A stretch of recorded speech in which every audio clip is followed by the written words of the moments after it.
Bismillahirrahmanirrahim. Assalamu alaikum my dear students. Welcome to lecture number 67 of grade 9 physics. Written work of chapter number 2. Homework अपने साथ note करें. Learn second equation of motion. इससे पहले मैंने lecture number 66 में आपको first equation of motion दिया था. आज ये लेक्चर में आप होमवर्क अपने साथ नोट करें कि learn second equation of motion.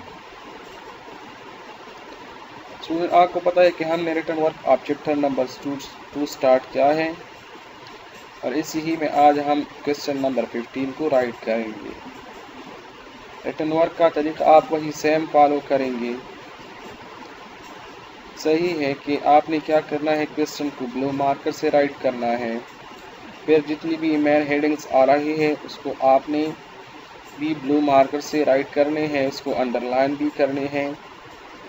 फिर इसके बाद जितनी भी इसमें लिखाई आप आंसर में करेंगे तो उसको आपने ब्लू पेन से राइट करना है. और जितनी वो इम्पोर्टेंट वर्ड्स हैं यहाँ मैंने इसको अंडरलाइन किया है तो उसको आपने वहाँ पे अपने नोटबुक में ब्लैक मार्कर से राइट करना है. लेकिन ये कोशिश करें कि लिखाई बहुत साफ और वाज़ेह लिख लें. अच्छा, क्वेश्चन नंबर 15 क्या है कि define and explain acceleration. Acceleration को डिफाइन करें और इसको एक्सप्लेन करें. तो जब हम क्वेश्चन राइट करते हैं तो फिर इसके बाद नेक्स्ट हमारा क्या होता है, माइंड मैप बनाना. तो हम यहाँ पे अब उसी ही का एक्सेलरेशन का माइंड मैप बनाएंगे. सही है. तो एक्सेलरेशन ये हमारे साथ बराबर होता है a = del v by del t. ये हमारे साथ एक वेक्टर क्वांटिटी है और इसका जो यूनिट है वो मीटर पर सेकेंड स्क्वायर है. यहाँ पे a एक्सेलरेशन की है, del v change in velocity है, del t change in time है. यहाँ पे मैंने a की भी ऊपर एरो किया, मीन एक्सेलरेशन एक वेक्टर क्वांटिटी है. v के ऊपर भी मैंने एरो किया है, मीन के वेलोसिटी भी हमारे साथ एक वेक्टर क्वांटिटी है और टाइम स्केलर क्वांटिटी है. एक्सेलरेशन हमारे साथ पॉजिटिव भी हो सकता है, नेगेटिव भी हो सकता है. और ये हमारे साथ दोनों ही चीज़ों की वजह से पैदा होती है कि अगर वेलोसिटी के मैग्नीट्यूड में चेंज आए या डायरेक्शन में चेंज आ जाए तो इन्हीं दोनों की वजह से हमारे साथ एक्सेलरेशन पैदा होती है. तो एक्सेलरेशन में भी positive, negative and occur due to change in magnitude और change in direction of velocity. तो रहा इसका माइंड मैप. अब हम आंसर को स्टार्ट करेंगे.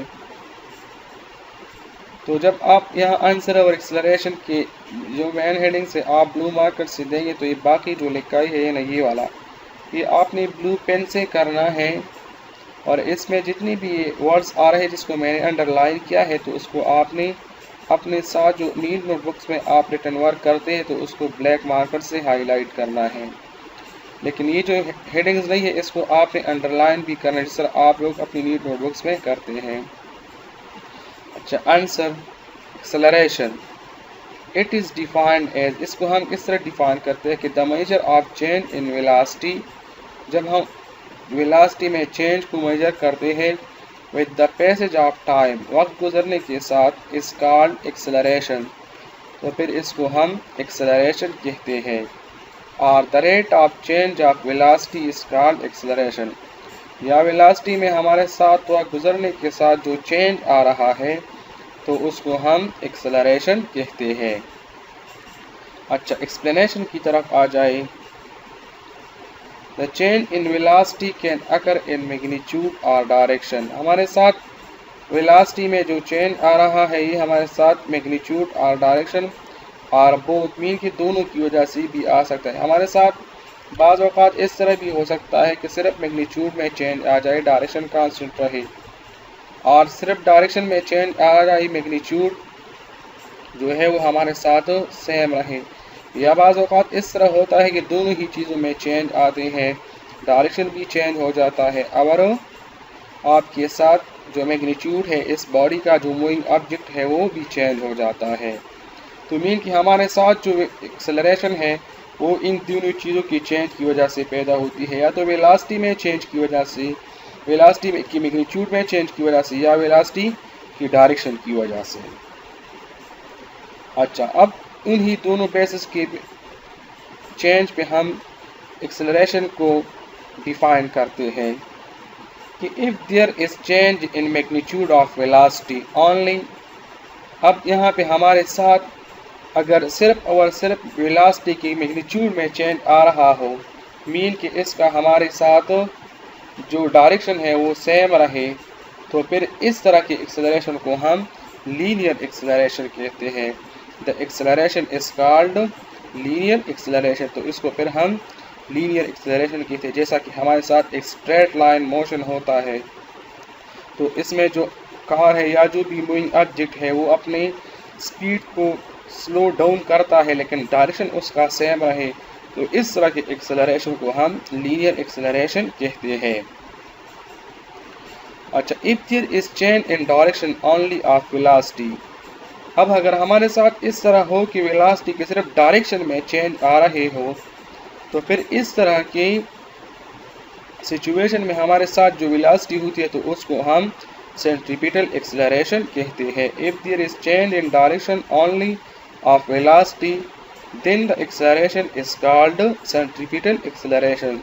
तो फिर इसको हम सेंट्रीपिटल एक्सेलरेशन कहते हैं। मैथमेटिकली एक्सेलरेशन हमारे साथ बराबर होता है change in velocity divide by change in time. सही, तो एक्सेलरेशन हमारे साथ जो वेलोसिटी में चेंज आ रहा है उसी ही चेंज को जब हम जो टाइम में उसी ही वेलोसिटी के साथ जो चेंज आया है तो उसी ही टाइम पे जब हम डिवाइड करते हैं तो ये हमारे साथ एक्सेलरेशन बन जाता है। यहाँ पे हम इसको इस तरह भी लिखते हैं कि a is equal to del V by del T. A with arrow means की एक्सेलरेशन भी एक वेक्टर क्वांटिटी है, डेल वी के ऊपर एरोमीन की वेलोसिटी भी एक वेक्टर क्वांटिटी है। तो इस तरह हमारे साथ एक्सेलरेशन जो है वो change in velocity divide by change in time के बराबर है। अच्छा, इसका जो यूनिट है तो देखिए, तो हमारे साथ जो वेलोसिटी का यूनिट मीटर पर सेकंड है और इसके साथ एक सेकंड इस टाइम टी का हो जाए तो ये हमारे साथ मीटर पर सेकंड स्क्वायर हो जाता है। The unit of acceleration is metre per second squares. Acceleration का जो मीटर है यूनिट है वो मीटर पर सेकंड स्क्वायर है और मीटर पर सेकंड स्क्वायर। अच्छा, ये हमारे साथ कौन सी किस्म की क्वांटिटी है? चूंकि वेलोसिटी हमारे साथ एक वेक्टर क्वांटिटी है तो इसी वजह से एक्सेलरेशन भी हमारे साथ एक वेक्टर क्वांटिटी होगी। Acceleration is a vector quantity mean कि इसमें हमारे साथ डायरेक्शन इन्वॉल्व होता है। अब टाइप्स ऑफ एक्सेलरेशन, हमारे साथ जो एक्सेलरेशन के टाइप्स हैं उसकी दो टाइप्स हैं। एक है हमारे साथ पॉजिटिव एक्सेलरेशन, दूसरा है नेगेटिव एक्सेलरेशन। सही है, तो यहाँ पे आप लिख लें इसके साथ के